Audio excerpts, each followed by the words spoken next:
This has gotta be the best breakfast sandwich I made. Put butter on your favorite bread.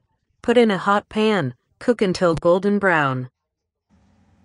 Then fry the eggs, season with black pepper. Break the yolks, cook for a few minutes. Cook the eggs to your desired doneness, then flip it. Add cheese. I used American cheese. It's creamy and tastes good. Put cover to melt the cheese. Let's make the sandwich. Spread mayonnaise on one side. Then put the eggs and cheese on the other side. Isn't that look good?